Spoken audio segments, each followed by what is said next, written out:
Hello दोस्तों, मेरा नाम मनीष कुमार है और मेरे यूट्यूब चैनल मनीष कुमार के फाइनेंस इनसाइट्स में आपका एक बार फिर से स्वागत है। जैसा कि आप जानते हैं मैं डेली एक फाइनेंस इनसाइट लेके आता हूँ, आप लोगों के साथ शेयर करता हूँ। तो आज हम बात करेंगे कि कौन सा एसेट है जिसमें कि इन्वेस्ट करने से आप ज़्यादा रिटर्न प्राप्त कर सकते हैं, आपको ज़्यादा रिटर्न मिल सकता है और किस एसेट क्लास में हमें जाना चाहिए।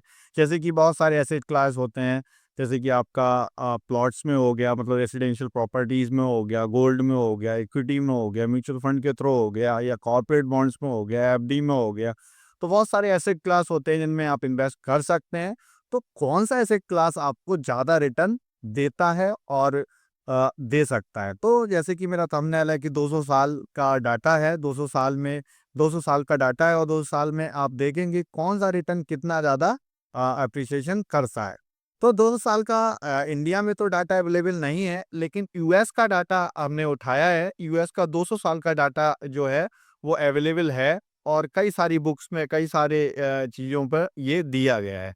जैसे कि एक वसंत माहेश्वरी एक इन्वेस्टर हैं जो अपना पीएमएस चलाते हैं। उन्होंने एक बहुत बड़ा एक लेख लिखा था। उनका मैं ये आर्टिकल पढ़ रहा था, उसमें ये सारी चीज़ें दी गई थी कि 200 साल का एक डाटा दिया गया है यूएस में। तो यूएस में जो 2 साल का डाटा है उसमें 200 साल में, यानी कि जो यूएस का जो इंडेक्स है डाउ, उसने 200 साल में जो रिटर्न दिया है वो 6.6 के लगभग दिया है। 200 साल में 6.6% वहाँ के इंडेक्स ने, इक्विटी इंडेक्स ने, वहाँ का जो मार्केट का इंडेक्स है उसने 6.6% रिटर्न दिया है इन्फ्लेशन को हटा के। यानी कि अगर इन्फ्लेशन जो है 3 से 4% इन्फ्लेशन रहता है तो 6.6% प्लस 3 से 4% तो लगभग वो हो जाता है 10% के लगभग। यानी वहाँ का जो स्टॉक्स है, वहाँ के जो इंडेक्स है उसने लगभग 10% का रिटर्न दिया है 200 साल में। 200 साल का जो सीएजीआर है ईयर ऑन ईयर बेसिस पर उसने 10% का लगभग रिटर्न दिया है। और इसी में जो और एसेट क्लास हैं उनका उनका भी दिया गया है। उसमें अमेरिका का ही डाटा लिया गया है कि 100 साल में जो है जो डाउ है उसने 100 साल में 7.65% सीएजीआर दिया है इन्फ्लेशन को हटा के। यानी कि अगर इन्फ्लेशन उसमें जोड़ दिया जाए, इंडेक्स में करते हैं या किसी इक्विटी में आप इन्वेस्ट करते हैं तो इन्फ्लेशन का वहाँ थोड़ा फ़ायदा होता है और वहाँ से आपका जो इन रिटर्न है वो थोड़ा बढ़ जाता है। जैसे कि जो 100 साल का डाटा है उसमें 7.65% दिया है 100 साल में वहाँ के जो इंडेक्स है उसने, और इन्फ्लेशन अगर ऐड कर दें तो लगभग ये हो जाता है आपका लगभग 11%। तो 11% का 100 साल का सीएजीआर है वहाँ के स्टॉक्स का। अब हम बात करें गोल्ड। गोल्ड जो है सभी को लगता है कि गोल्ड जो है बहुत ज़्यादा रिटर्न देता है। तो 100 साल का जो गोल्ड का डाटा है वो गोल्ड ने 100 साल में रिटर्न दिया है 2%, इन्फ्लेशन को हटा के। अगर इन्फ्लेशन इसमें ऐड कर दें, वही लगभग 3 से 4% इन्फ्लेशन रहता है, तो इन्फ्लेशन अगर इसमें ऐड कर दें तो ये हो जाता है लगभग 5 से 6%। यानी 5 से 6% गोल्ड ने भी रिटर्न दिया है 100 साल में।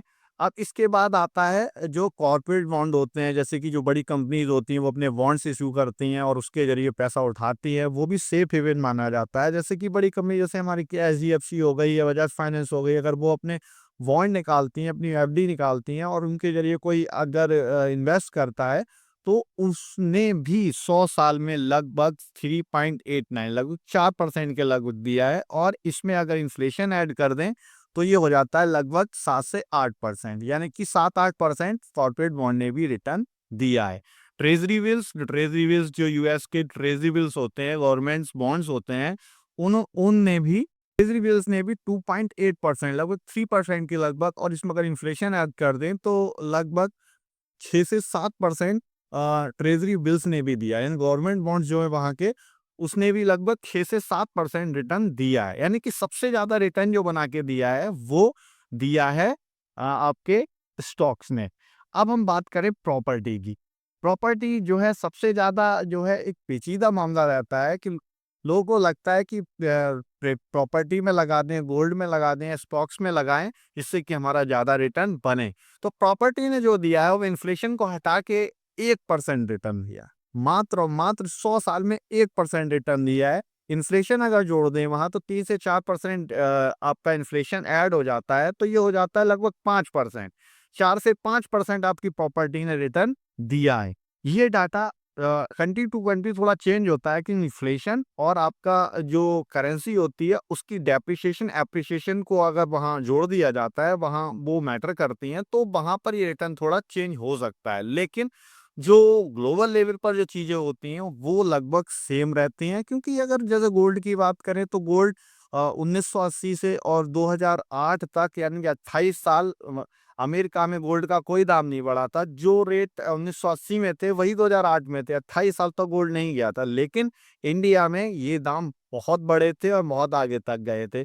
क्योंकि गोल्ड जो है उस समय इंडिया में इसलिए बढ़ रहा था क्योंकि डॉलर के सापेक्ष यहाँ की करेंसी जो है इंडियन रूपी वो काफ़ी डेप्रिशिएट हो रही थी और इन्फ्लेशन भी काफ़ी बढ़ रहा था, जिससे कि गोल्ड की वैल्यू लगातार बढ़ रही थी। और हम बात करें ग्लोबल लेवल पे, तो ग्लोबल लेवल पे गोल्ड के दाम नहीं बढ़े थे। तो इसी तरह से स्टॉक्स के भी थोड़ा-सा जो कंट्री टू कंट्री थोड़ा-सा जो रहता है, कंट्री में रिटर्न थोड़े से अलग हो सकते हैं। लेकिन ये जो डाटा है, ये अमेरिका का डाटा है और किसी भी कंट्री के लिए उतना ही वैल्यूएबल है जितना कि यूएस के लिए। तो आपका ये जो डाटा मैंने बताया कि आपका डाउ जो स्टॉक्स हैं, उसमें आपका लगभग 9 से 10%, गोल्ड में लगभग 2% प्लस 3 से 4% यानी कि 6-7%, प्रॉपर्टी में लगभग 5-6%, इस तरह से रिटर्न्स रहता है। तो क्या सबको इक्विटी में पैसा लगा देना चाहिए, सबको गोल्ड में पैसा लगा देना चाहिए, सबको प्रॉपर्टी में पैसा नहीं लगाना चाहिए? तो ये ऐसा कुछ नहीं है। जिसको जो एसेट क्लास अच्छे से समझ में आता है, उसी एसेट क्लास में जाना चाहिए, उसी एसेट क्लास को प्रेफ़र करना चाहिए। किसी को अगर इक्विटी समझ में आता है, तो वो इक्विटी में पैसा लगाए, अगर किसी को गोल्ड समझ में आता है, तो गोल्ड में पैसा लगाए, अगर किसी को प्रॉपर्टी अच्छे से समझ में आती है, वो इन्वेस्टमेंट अच्छा लगता है, तो वहाँ प्रेफ़र करे और वहाँ पैसा लगाए। क्यों? क्योंकि जो एसेट क्लास आपको समझ में ही नहीं आता, आप जानते ही नहीं उसके बारे में, उसमें अगर आप अपना एलोकेशन बढ़ाएँगे, अपने ज़्यादा अगर इन्वेस्टमेंट उसमें करेंगे, तो आपका चैन सुकून कम हो जाएगा और आपको वहाँ दिक्कत होगी। इसलिए इसलिए अगर आपको आपके पास एक्स्ट्रा पैसा है और आप इन्वेस्ट करना चाहते हैं, तो उसी एसेट क्लास में जाएँ, जहाँ पर आपका इंटरेस्ट है और उस एसेट क्लास को आप अच्छे से जानते हैं।